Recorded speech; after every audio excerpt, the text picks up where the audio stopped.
Donald Trump est-il en train de nouer un accord derrière le dos des Européens, derrière le dos des Ukrainiens? Vous êtes avec nous, Gérard Araud, merci beaucoup. Commençons, on le disait, par ce bombardement très important qui a eu lieu à Kiev. C'est l'une des pires attaques de missiles russes, l'une des plus cruelles dans la capitale ukrainienne dans la nuit. Au moment même où le président Trump accusait Volodymyr Zelensky de saboter un accord avec la Russie, le bilan s'est encore alourdi, ce sont au moins 12 morts. Et on voit à quel point, pour Poutine, en réalité, il y a une forme de permis qui est donné.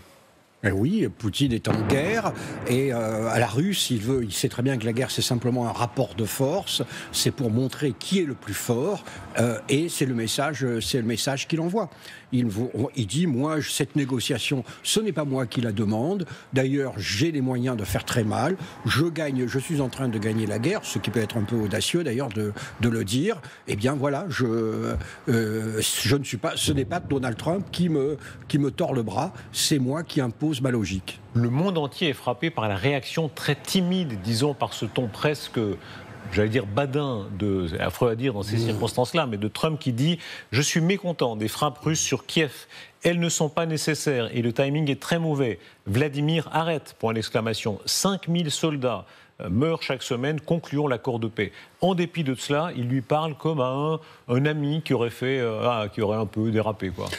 Il ne lui parle pas comme un ami, en réalité il lui parle comme un égal. C'est-à-dire que pour lui, sa vision du monde, il y a les puissants, et tout est un facteur de puissance. Et depuis le début, Poutine c'est un fort, Zelensky c'est le faible, et dans le monde de Trump, il est normal que le fort impose sa loi aux faibles. C'est son égal. Pour lui, il est au niveau de Xi Jinping et de Vladimir Poutine, et le petit Zelensky ne joue pas dans la cour des grands. Si on revient aux fondamentaux, est-ce que c'est le monde de Trump seul, ou est-ce que c'était déjà le monde de Roosevelt face à Staline, de Kennedy face aux Soviétiques, de beaucoup de présidents américains face aux Chinois, etc.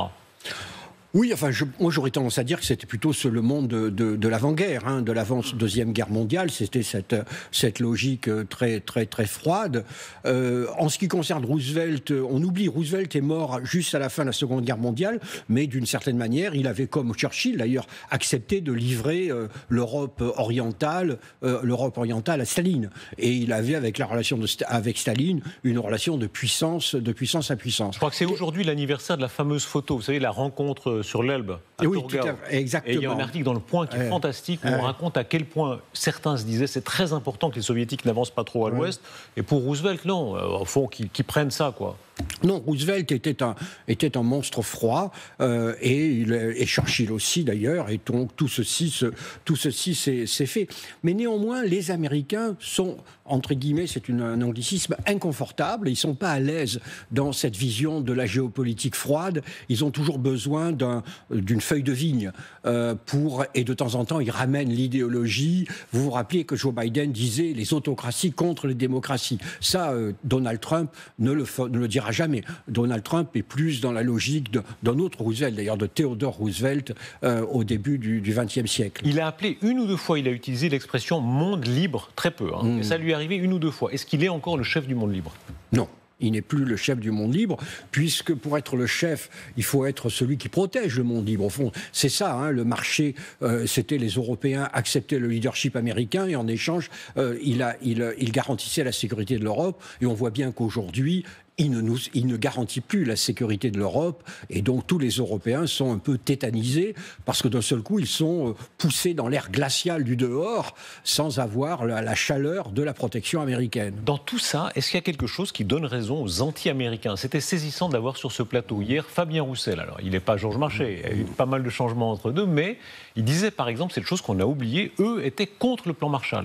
Quand les Américains ont payé beaucoup d'argent pour remettre en selle l'Europe, mais aussi pour la dominer, les communistes étaient déjà contre. Oui, tout à fait, le Parti communiste était contre. Et d'ailleurs, la Tchécoslovaquie, dans un premier mouvement qui n'était pas totalement communiste encore, avait accepté le plan Marshall, et Staline a donné immédiatement l'ordre aux malheureux Tchécoslovaques d'y renoncer. C'était très très clair. C'est là qu'il y a eu, au fond, que le rideau de fer, c'est l'expression de Churchill, le rideau de fer est tombé. On va écouter Trump, parce qu'une de ses déclarations les plus saisissantes des dernières heures, c'est quand il dit en quelque sorte Je pense que la Russie est prête. Et le ton qu'il emploie, toutes ses paroles, le tweet extrêmement violent qu'il a fait contre Zelensky semble accréditer l'idée qu'ils parlent. Ils sont en train d'avancer avec Poutine pendant que tout le monde est réduit au rôle d'observateur. Écoutez-le. Je pense que la Russie est prête. Beaucoup de gens ont dit que la Russie souhaitait aller jusqu'au bout. Et je pense que nous avons un accord avec la Russie. Nous devons parvenir à un accord avec Zelensky. Je pensais qu'il serait plus facile de traiter avec Zelensky. Mais cela a été jusqu'à présent plus difficile. Mais ce n'est pas grave. Ce n'est pas grave. Mais je pense que nous avons un accord avec les deux. J'espère qu'ils le passeront. Voilà la version orale. Il faut lire la version écrite, qui est contre Zelensky d'une violence inouïe. Quand il accuse Zelensky de faire la négociation dans les journaux, et il est relayé en ça par sa porte-parole. Zelensky se vante en première page du Wall Street Journal. L'Ukraine ne reconnaîtra pas légalement l'occupation de la Crimée.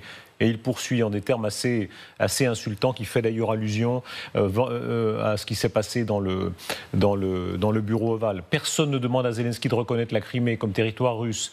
Pourquoi ne pas s'être battu pour elle il y a 11 ans, lorsqu'elle a été cédée à la Russie sans qu'aucun coup de feu n'ait été tiré, etc. Et il dit, Zelensky est l'homme qui n'a aucune carte en main. Alors là, il y a deux choses. D'abord, il y a la forme, et je pense qu'il faudrait qu'un conseiller auprès de Zelensky explique au président ukrainien comment traiter Donald Trump. Zelensky a eu tort dans le bureau ovale de contredire Donald Trump, ce n'est pas possible. Moi, personnellement, quand j'étais ambassadeur, j'avais dit au président de la République, surtout ne jamais critiquer publiquement Donald Trump, parce que c'est un adolescent susceptible, il réagit avec violence. Et donc Zelensky a fait une première erreur qu'on peut comprendre, étant donné la situation tragique du pays, mais c'était une erreur dans le bureau ovale. Et là, je pense qu'il fait de nouveau une deuxième erreur en réagissant à la proposition de Trump dans le Wall Street Journal. Voilà, je dirais que personnellement, si j'étais le conseiller de Zelensky, je dirais à Zelensky, voilà, vous avez une proposition de Trump que vous n'aimez pas. Petit 1, remercier Trump. Petit 2, féliciter Trump. Petit 3, dire que vous trouvez l'idée de Trump géniale. Petit 4, dire que vous voulez la paix autant que Trump. Et petit 5, poser des questions qui sont en réalité des objections. Mais il ne faut jamais aller comme ça, vraiment attaquer Trump, vous heurtez immédiatement à ce genre de réflexion. Ça, c'est la forme. Mais si vous me permettez, sur le fond, s'il y a vraiment... D'abord, on ne connaît pas vraiment les termes de la proposition américaine. Ce sont des fuites. Mais ils ont fuité dans toute la presse et de manière assez cohérente. Mais si ils ont obtenu des Russes ces propositions, soyons francs, c'est des propositions qui sont bien meilleures que ce qu'on pouvait craindre. Par rapport aux exigences de Poutine, on en est vraiment très loin. Attendez, Gérard, vous êtes en train de dire, on reviendra à Trump et Zelensky, mais contrairement à tant d'observateurs qui disent c'est honteux, ce plan est inacceptable, jamais les Ukrainiens ne devraient l'accepter, vous dites au fond, il est pas mal. Bah oui, il est pas mal. Parce qu'au fond, on sait très bien que les Ukrainiens ne vont pas récupérer les territoires perdus. Ça, c'est une évidence. Tous les experts militaires vous diront que l'armée ukrainienne n'est pas en mesure de récupérer les territoires perdus. Alors, et nous, les Européens, on ne va pas se battre aux côtés. Précis. Militairement, effectivement, le président de la République lui-même dit militairement, on ne peut pas reconquérir les territoires occupés. Voilà. Mais c'est autre chose. Pour la Crimée, ils vont beaucoup plus loin. Les Américains seraient prêts à la céder en droit, déjuré. Non, attendez. Non, mais là, les Américains seulement. Les Américains ne demandent pas. Et ça, c'est pour ça, dans le tweet, il le dit d'ailleurs. Et c'est là que l'erreur de Zelensky, c'est que les Américains ne sont pas idiots. Ils ne demandent pas à Zelensky de renoncer à la Crimée. Ils disent simplement, nous, on va le faire, mais voilà. Et donc... Jésuite. Ah, pas du tout, c'est ça la diplomatie. Oui, la diplomatie, c'est l'ambiguïté. La diplomatie est souvent jésuite, en l'occurrence, c'est jésuite. Mais non, vous devez mettre le terme à une guerre.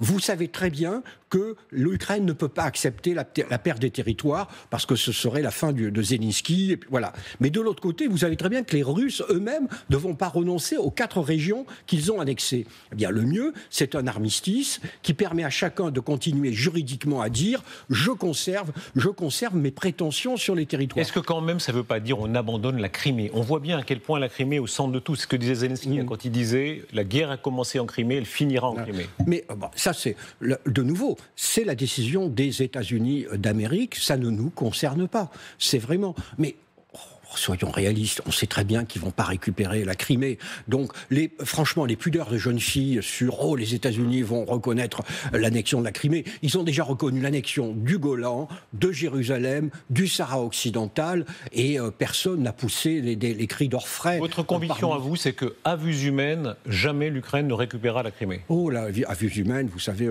disons, je dirais que dans les années qui viennent, dans la décennie qui vient, je ne pense pas que... Voilà, mais n'allons pas plus loin. On entend certains faire la comparaison avec ce qui s'est passé en Alsace, après la guerre de 70. C'est-à-dire que l'Alsace a été allemande, mais pendant de 70 à la Première Guerre mondiale. Est-ce que vous comprenez certains Ukrainiens qui, au moins, caressent cet espoir? Mais oui, mais il faut qu'ils caressent. Il faut les aider à caresser cet espoir, parce que cet espoir leur permet d'accepter une réalité qui est grise. Et de même que les Français, qui en réalité, contrairement à ce qu'on pense, de 1871 à 1914, n'étaient pas du tout revanchistes. La République radicale ne voulait pas faire la guerre, mais il y avait cette impossibilité d'accepter la perte de l'Alsace-Moselle, au point que la statue de Strasbourg, sur la place de la Concorde, a été couverte jusqu'en 1918 d'un grand voile noir. Mais voilà, il y a des différences entre le cœur et la réalité. La réalité, c'est que, voilà, et si les Américains obtenaient l'arrêt des hostilités sur la ligne de front, mais par ailleurs, ce qu'ils ont obtenu d'après ce plan, ce qui est formidable, parce que Poutine exigeait la dénazification, il a exigé la neutralisation de l'Ukraine, ce qui voulait dire la vassalisation de l'Ukraine. Or, il n'y a rien dans ce plan américain, c'est-à-dire que les Ukrainiens peuvent avoir autant de soldats qu'ils veulent, et les Ukrainiens peuvent appeler des soldats français et britanniques sur leur territoire. Mais avec quelle garantie de sécurité? Mais ça, c'est une garantie de sécurité, d'avoir des soldats français, On sait très bien que les Américains ne vont pas garantir la sécurité de l'Ukraine, c'est à nous, Européens, de le faire, et rien dans le traité ne l'interdit. Iront-ils? Croyez-vous que les Français, les Anglais, etc., iront même contre les Russes, même contre l'avis des Russes? Excusez-moi, mais nos chefs d'État et de gouvernement auxquels je rends hommage ici sont à ce point virils et lancent des coups qu'il va falloir qu'ils mettent, comme on dit en anglais, il faudra qu'ils mettent des actes derrière leurs mots. S'ils ont été sincères dans leur volonté de défendre l'Ukraine, eh bien, il faudra qu'ils acceptent de déployer des soldats. Vous touchez là vraiment le point sensible. S'ils ont été sincères. Ben oui, depuis le début, nous avons des discours qui ne sont pas suivis des faits de la part de tous nos dirigeants. Mais là, c'est plus que ça. Vous laissez entendre qu'ils ont peut-être été insincères.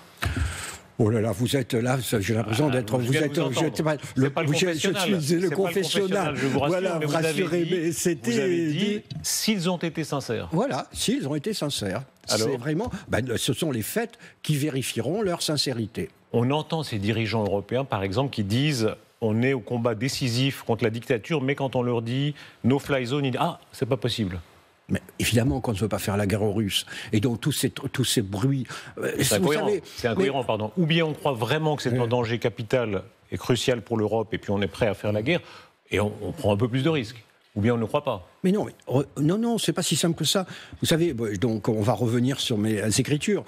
Donc j'ai écrit Daladier, notre président du Conseil, en 1938. Il savait qu'il y avait un danger majeur. Il savait qu'il aurait dû faire la guerre pour défendre la Tchécoslovaquie, mais il savait que les Français n'étaient pas derrière lui.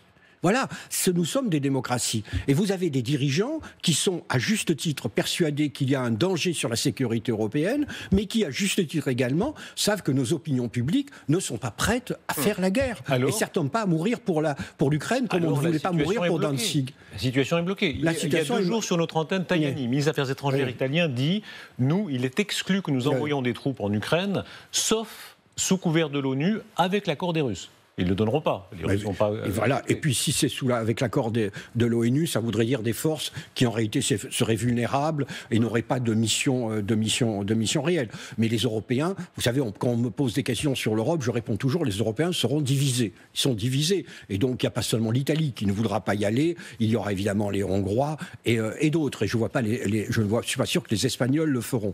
La division apparaît ce soir, d'ailleurs, de manière assez spectaculaire. Elle vient de Pologne. Alors, il y a une interview interview du président Duda à Euronews, qui marque un tournant. La Pologne soutient extrêmement important l'Ukraine en général, mais cette fois, il dit, le président Duda, il faut un compromis. De facto, cette paix devrait, à mon avis, se résumer au fait qu'aucune des deux parties ne pourra prétendre avoir gagné la guerre. Chacune devra, d'une manière ou d'une autre, reculer. Alors, on sait qu'il y a un président et un Premier ministre qui n'ont pas tout à fait le même parti. Quand même, Duda grand soutien de l'Ukraine. Est-ce que ça montre qu'une partie des Européens, en fait, est en train de dire à Zelensky, allez, cède un peu ? Je pense que beaucoup d'Européens doivent se dire, finalement, cette proposition américaine, est-ce qu'elle ne peut pas être une base de négociation ? Ils doivent être aussi inquiets du fait que, si elle n'est pas une base de négociation, ça voudra dire que Trump prendra, comme dirait l'autre, ses clics et ses claques et rentrera aux États-Unis. Parce que s'il abandonne l'Ukraine, honnêtement, cela veut dire qu'il abandonne l'Europe.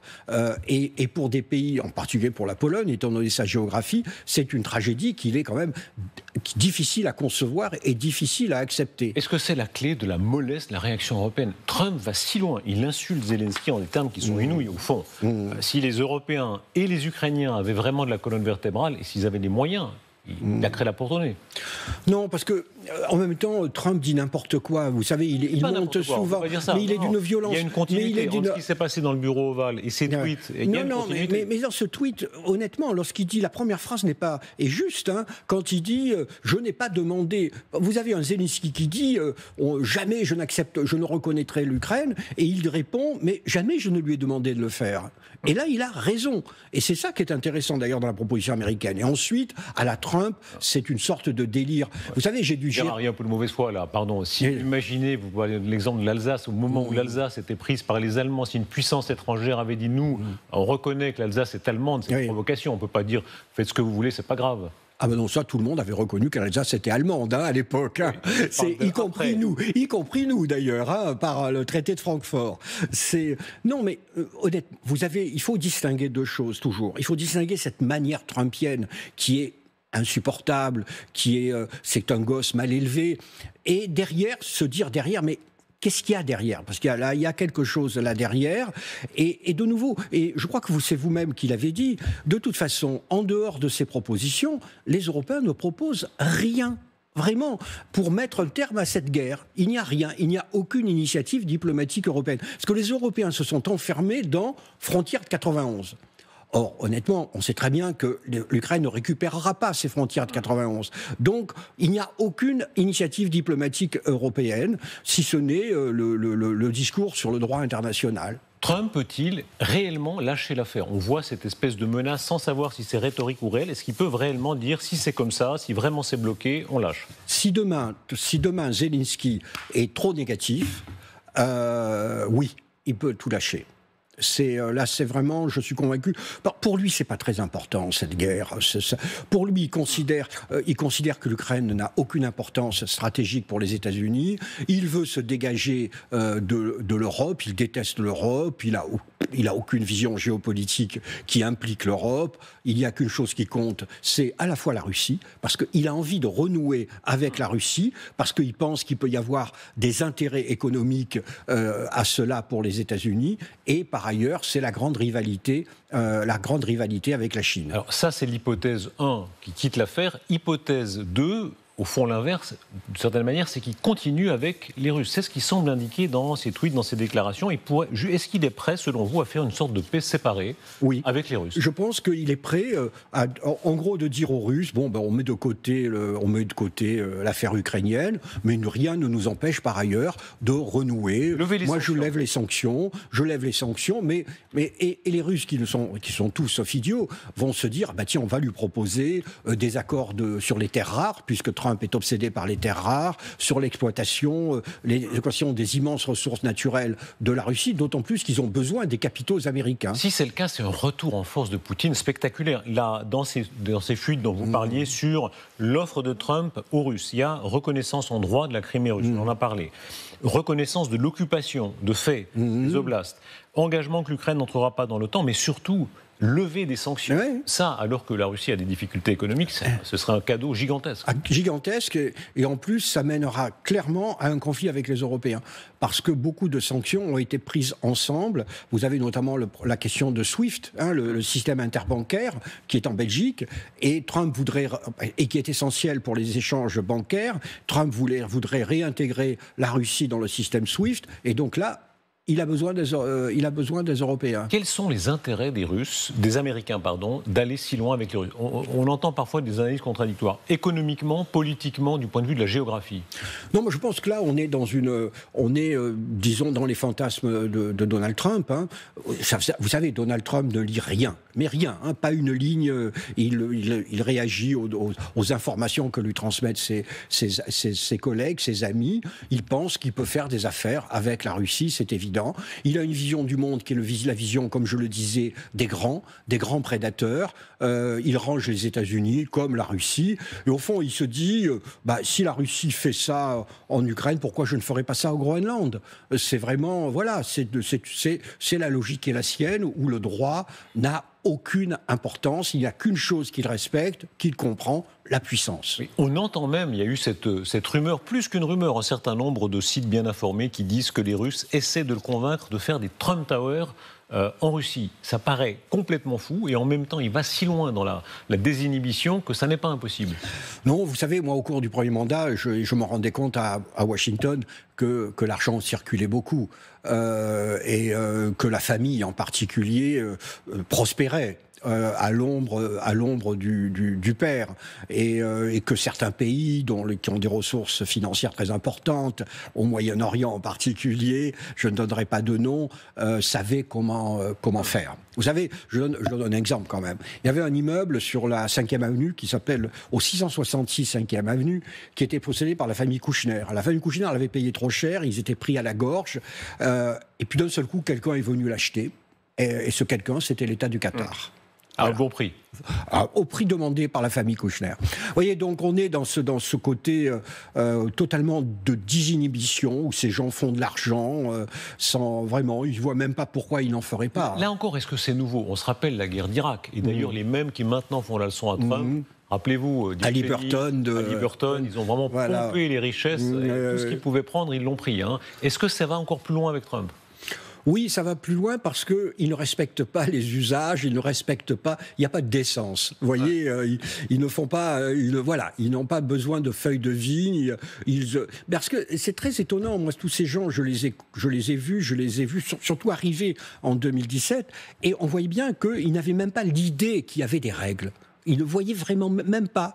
Et ils ne prenaient donc même pas de précautions. Il y avait un côté pied nickelé. Vous savez, vous disiez, mais c'est pas possible. Comment peut-il faire cela? C'est pied nickelé ou c'est une autre logique? Une logique d'empire comme dans l'Antiquité, quand Jules César vient en Gaule, il emmène avec lui ses hommes d'affaires, ils viennent là, ils font le maximum d'argent, et plus on fait d'argent, mieux c'est, point. Oui, c'est tout à fait cette logique. Mais je vous remarquez que les États-Unis sont supposés être une démocratie libérale, un État de droit, et pas la République romaine, surtout la République romaine en fin de course. En fin de course, vous voyez. Donc, oui, c'est cette logique, c'est l'argent comme seule référence, et nous sommes l'Empire. On pense là, d'ailleurs, si on est un peu autocritique, sont-ils, eux, disons, dans l'ère du temps, c'est-à-dire que les Chinois pensent comme ça, les Saoudiens pensent comme ça, les Russes pensent comme ça superlativement, c'est nous qui sommes l'exception, avec notre obsession des conflits d'intérêts, que la facture soit bien visée. Je suis pas d'accord, parce que ce côté, peut-être pas sur ce sujet, mais vous savez, il y a trop cette idée, on a l'impression que le monde est réduit aux États-Unis, à la Russie, à la Chine. Vous avez quand même tout le reste du monde. Vous avez tous ces pays qui se retrouvent entre le marteau et l'enclume et qui ne veulent pas y être. Et donc les Européens, nous représentons des valeurs aussi pour ces gens-là, ces valeurs et donc de dialogue, de respect du droit international. Vous savez, l'Indonésie de 150 millions d'habitants, l'Inde, la Colombie, le Mexique, tous ces pays, ce sont des grands pays et des pays qui n'ont aucune envie de faire partie, de devenir les victimes des prédateurs. Donc nous, les Européens, c'est à ces gens-là que nous devons nous adresser. Les précisions arrivent de façon très intéressante. C'est Bloomberg qui publie ça à l'instant sur ce que seraient d'autres positions de la part des États-Unis, mais ça va tout à fait dans le sens que vous dites. Les États-Unis exigeraient de la Russie qu'elle reconnaisse le droit de l'Ukraine à disposer de sa propre industrie militaire, mais ça vous l'avez dit. Oui, c'est très... pas opposition à ça, dans le cadre d'un accord de paix entre Moscou et Kiev, et exigerait du président Poutine qu'il renonce à sa demande de démilitarisation de l'Ukraine. Vous voyez, et donc, de nouveau, évidemment que cet accord, je ne vais pas crier youpi lala, mais pour tous ceux et ils sont nombreux, qui vraiment jettent des cris d'orfraie, je leur dirais, mais quelle est l'autre solution que vous proposez ? Vous voyez, quelle est l'autre solution que vous proposez ? Ils ne proposent comme solution que la poursuite indéfinie de la guerre, avec ses dévastations, avec ses pertes, et avec la possibilité, au bout du compte, dans 1 an, 2 ans, 3 ans, que ce soit l'Ukraine qui perde. Le résultat de tout ça, selon la fameuse vieille dame, vous savez, qui dit à la fin, est-ce que c'est bon pour nous ? Alors, qui c'est nous ? Mais nous, Européens de l'Ouest, est-ce que l'hypothèse que l'Europe se retrouve vraiment dénudée face à Moscou est là ? Oui, mais pas seulement face à Moscou, face à un monde. Nous avons vécu la période la plus heureuse, la plus libre, la plus prospère de notre histoire depuis la chute de l'Empire romain. Et cela grâce à la protection américaine. Je sais bien que pour les Français, c'est dur à admettre, mais c'est un fait. La protection américaine n'est plus là. Bien, nous sommes rejetés dans l'ère glaciale du monde extérieur. Et donc, face à la Russie en particulier, on le voit bien aujourd'hui, mais aussi face à tous les prédateurs potentiels de la Terre. Est-ce qu'il y a une panique européenne ? Ce mot de panique, dès qu'on le prononce, les généraux, les diplomates ils disent non, attendez, tout ça est organisé, ne vous inquiétez pas, l'Europe s'organise petit à petit. Et puis alors après, ça commence à flotter un peu. Ils disent dans 6 mois, dans 5 ans, dans 10 ans, on sera au 1 pour 1 avec ce que les Américains nous aident. En tout cas, on voit l'ampleur des exercices que l'armée, par exemple, allez sur le site le compte Twitter des armées françaises. Toutes les 2 heures à peu près, ils publient des images de nouveaux exercices. Oui, parce que, je dirais... oui, panique, je pense qu'il y a une forme de panique chez certains, sur ceux qui sont lucides. Parce que les lucides sont paniques. Parce que de nouveau, c'est pour ça que je disais s'ils sont sincères en parlant du déploiement d'une force européenne en Ukraine, parce que nous savons très bien que nous sommes incapables de conduire des opérations de haute intensité dans la durée. Or, une force en Ukraine devrait l'être. Donc, on découvre à quel point nous sommes militairement, nous sommes dépendants des États-Unis. Ça, je dirais, ce sont les lucides, mais il y a aussi ceux qui sont dans une période encore de déni. Il y a encore tous ceux qui espèrent que Trump reviendra à de meilleures intentions, comme au cours de son premier mandat. Au cours de son premier mandat, les Européens avaient réussi en disant, on va acheter des F-35, on va dépenser 100 milliards de plus. Attendez, est-ce que c'est une hypothèse ? Regardez ce qu'il fait avec les Chinois. Il tape très fort, et puis il est en train de reculer. De la même façon, une fois qu'il aura bien attendri la viande, comme on dit, est-ce qu'il peut dire aux Polonais, aux Baltes, aux autres, à tous ceux qui sont assez soumis et serviles, ne vous inquiétez pas, je suis là. Il faut que vous payiez beaucoup plus, mais je suis là. Non, d'abord, ils ne sont pas serviles. C'est-à-dire, si vous étiez dans un pays balte, vous auriez peur. Vous auriez peur et vous ne feriez pas confiance à l'armée britannique ou à l'armée française. Et encore moins à l'armée allemande. Donc, voilà, ils paniquent. Eux, ils paniquent vraiment. Mais regarde, je donne toujours cet exemple qui est assez sidérant. C'est que nos amis danois vont acheter des F-35. Des amis danois. Alors que Trump est en train de réclamer une de leurs provinces. Les Allemands, l'Allemagne quand même, va acheter des F-35. Et au fond, là derrière, il y a toujours l'espoir. La fameuse phrase que je répète un peu souvent, mais les ambassadeurs se répètent, c'est Madame Dubarry sur l'échafaud, encore un moment, Monsieur le bourreau. Eh bien, c'est la plupart de nos collègues européens, de nos partenaires européens, pardon, sont un peu dans ce déni. Plus profondément, est-ce que ça révèle que nous sommes en fait colonisés ? Madame von der Leyen parlait dans notre émission il y a quelques jours, je voyais sursauter parce qu'elle parlait anglais. C'est vrai que c'est absurde, le président de la Commission européenne, dans un ensemble où il n'y a plus l'anglais comme langue. Aucun pays théoriquement de l'Union européenne ne parle anglais maintenant. Mais en fait, l'anglais nous a colonisés. Les Américains, culturellement, nous ont colonisés. Alors bon, d'abord, pour Madame von der Leyen, c'est d'autant plus surprenant. J'ai été surpris, non pas qu'elle parle que l'anglais, mais qu'elle ne parle pas français, parce qu'elle parle bien le français. J'ai été surpris d'ailleurs dans cet excellent entretien. Oui, mais avec vous, quand même, elle aurait pu faire un petit effort que de parler français aux Français, sachant que les Français sont un peu, il faut bien dire, un peu hystériques sur la question de la langue. Donc, elle aurait pu faire un peu attention. J'ai pas trouvé que c'était très délicat. Mais le fait est que l'anglais, mais vous avez ça va au-delà des Européens. Hein. En Afrique ou ailleurs, l'anglais est devenu la lingua franca du monde et des échanges. Hein. Il n'y a que les Français qui croient que leur langue est une langue diplomatique, ce qu'elle n'est plus depuis un certain temps, depuis, à mon avis, le mois de juin 1940. Donc voilà, c'est un fait. L'anglais est une langue pratique, parce que sinon on a 23 langues officielles au sein de l'Union européenne. Donc, sur ce que vous appelez ou non panique, préparation, inquiétude en tout cas, il y a des images en ce moment.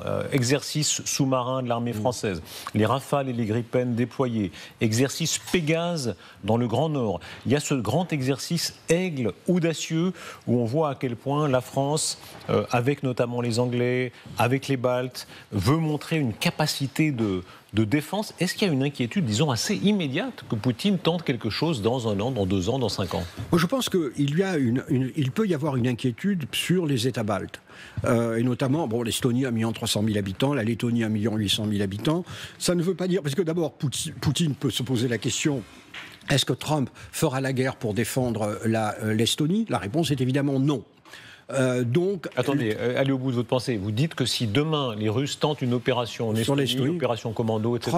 Trump ne réagira pas. Je suis à peu près convaincu que Trump ne réagira pas. Il fera peut-être un petit tweet, mais il ne réagira pas. Il dira arrête, comme il a dit là. Arrête, Vladimir. Arrête, Vladimir. Surtout si les Russes sont assez adroits pour ne pas envoyer des chars, mais pour vraiment agiter la minorité russe en Estonie. La frontière, en plus, n'est pas délimitée. Ils peuvent prendre un gage territorial. Puis un grand pays comme ça peut faire de multiples manières, peut faire pression sur un petit voisin. Allons au bout du cas d'école. Est-ce que la France, par exemple, le Royaume-Uni, eux, sont membres de l'OTAN aussi, réagiraient ? Nous avons 300 soldats en Estonie, hein. C'est-à-dire que si les Russes attaquent, nous avons nos soldats qui sont là. C'est ce qu'on appelle la théorie du tripwire ou du détonateur, c'est-à-dire l'idée était que si vous attaquez l'Estonie, vous tuez des soldats français, et d'ailleurs pas seulement français, hein. Il y a d'autres contingents de l'OTAN, et donc c'est la guerre avec la France. C'est aussi un des éléments qui se veut un élément de dissuasion. Et ce serait la guerre ? Je pense que si les soldats français sont tués, je crois que nous serions obligés de nous engager là-dedans. Enfin, en tout cas, je l'espère. Oui, là on entre dans des engrenages d'une 3e guerre. D'une guerre avec la Russie. Parce que la guerre avec la Russie, il faudra interroger des gens qui sont beaucoup plus compétents que moi, comme le colonel Goya. La guerre avec la Russie, il peut y avoir de multiples formes de guerre, sans aller jusqu'à la bataille de Koursk. Hein. On a revu beaucoup de certitudes. Rappelez-vous, en février 2022, des gens très informés, très structurés disaient c'est pas possible. Une guerre comme ça en Europe, c'est pas possible parce que face à une puissance nucléaire, où ça bascule tout de suite dans le conflit nucléaire, où il n'y a rien. Or, on voit qu'on peut mener une guerre conventionnelle. Totalement. À 1 degré en dessous. On peut être au-dessous du niveau c'est pas rassurant, nucléaire. En fait, parce que ça montre que la possibilité existe. Mais oui, tout à fait. Et moi, ce qui m'inquiète d'ailleurs souvent, c'est que quand j'écoute les Français, on a un peu l'impression que beaucoup de Français, au fond, pensent que la dissuasion, c'est la ligne Maginot. Vous voyez, c'était les Français de 1939 en disant on ne peut rien craindre, on a la ligne Maginot. Mais les lignes Maginot sont toujours contournées. Et donc, dans le cas on peut très bien avoir une guerre conventionnelle avec la Russie et où on ne serait jamais au seuil, Votre comparaison du nucléaire. Est terrible, hein. Le nucléaire, ligne Maginot, cette idée qu'on se sent protégé de façon illusoire. Alors qu'en fait, une guerre conventionnelle très grave est possible. Surtout que la guerre Vous savez, on oublie, on agite beaucoup la dissuasion nucléaire, mais la dissuasion nucléaire, c'est quand même le cas le plus extrême, lorsque nos intérêts vitaux sont en jeu. En gros, et d'ailleurs, la définition des intérêts vitaux a toujours été très, très volontairement laissée vague. Mais quand même, le plus vraisemblable, hélas, aujourd'hui, c'est quand même un conflit conventionnel. Apparemment, nous ne sommes pas prêts pour ce conflit conventionnel. On va dans quelques instants le voir plus en détail. Il y a beaucoup de déclarations un peu paranoïaques de la part des Russes. Shoïgu, Zakharova, Lavrov, tous ont ce discours. L'OTAN nous cherche. C'est-à-dire les exercices dont on a parlé, eux ne les voient pas comme des exercices de défense, mais comme des exercices de montée vers la guerre. Pour vous, est-ce que cette paranoïa est surjouée ? Ou est-ce qu'il y a une part de conviction chez eux ? Alors d'abord, il y a quelque chose de fondamental aux relations internationales. Toute mesure défensive d'un côté est considérée comme offensive par l'autre, par définition, hein, puisque si vous voulez vous défendre, c'est contre l'autre. Là, je pense que les Russes surjouent un petit peu pour chauffer leur opinion publique, hein, parce qu'ils veulent convaincre leur opinion publique que la Russie n'est pas en guerre contre l'Ukraine. Who cares ? L'Ukraine, personne ne sait, mais est en guerre contre l'OTAN. Et d'ailleurs, vous savez, ils inventent en permanence permanence des soldats de l'OTAN qui auraient été tués en Ukraine. Donc là, ils mobilisent, ils chauffent leur opinion publique. Et c'est peut-être aussi une manière, un message aussi vis-à-vis de Washington en disant... parce que je ne sais pas si vous avez noté que les messages de Lavrov, c'est vraiment les États-Unis veulent la paix, les Européens sont des nazis. Donc ils essayent de manière un peu primaire, mais ça peut marcher avec quelqu'un comme Trump, de dissocier les Européens des Américains. Est-ce que les Européens pourraient prendre la voie inverse et discuter avec Trump? Je donnais cet exemple hier, Fabien Roussel, effectivement. Alors chez eux, les communistes, il y a quand même une certaine tradition, évidemment, de dialogue avec Moscou, jusqu'à le temps où l'autre parti communiste recevait les valises de cash de la part du parti frère. Mais aujourd'hui, ils tiennent ce discours de dire non, au fond, il faut discuter avec Poutine, il faut discuter avec l'adversaire. Moi, je pense qu'il faudra un jour discuter avec Poutine, tôt ou tard. Si vous voulez mettre une terme à une guerre, vous négociez avec votre adversaire. Mais pour arriver à une négociation, il faut créer les conditions de la négociation. Et je pense que les conditions de la négociation, la première, si Trump s'en va, si Trump quitte l'Europe, c'est de soutenir l'Ukraine. Parce que la négociation ne pourra être faite que sur la base du rapport des forces pour convaincre Poutine qu'il ne l'emportera pas. Et voilà, pour qu'on arrive à une impasse où Poutine se dise mais dans ce cas-là, on se retrouvera à faire des propositions comparables à celles de Trump. Samedi, les funérailles du pape François, ce sera à l'occasion où le monde entier se comptera. Ces funérailles, c'est toujours un peu ambigu. Rappelez-vous les funérailles des grands dirigeants soviétiques, où il se passe beaucoup de choses en coulisses en réalité. Tout le monde sera là, sauf Poutine d'ailleurs. Oui, Poutine ne sera pas là, mais Zelensky y sera, et Trump y sera également, et la plupart des dirigeants européens. Donc j'espère qu'ils en parleront. Chacun à ce moment-là pourra mesurer qui est avec qui jusque dans les poignées de main. On sait que les équipes des présidents sont en train de négocier comment elles se croisent, comment on pourra dire un petit hello, etc. Écoutez ce que disait à l'époque le pape François, parce qu'il s'est corrigé par la suite, mais enfin, il avait des positions très pro-russes. Et notamment, ce discours, il parle des étudiants à Saint-Pétersbourg, et vraiment, alors il leur parle de la Grande Russie, de Catherine II, etc. Il leur dit même, allez-y, écoutez. Vous êtes les héritiers de la Grande Russie.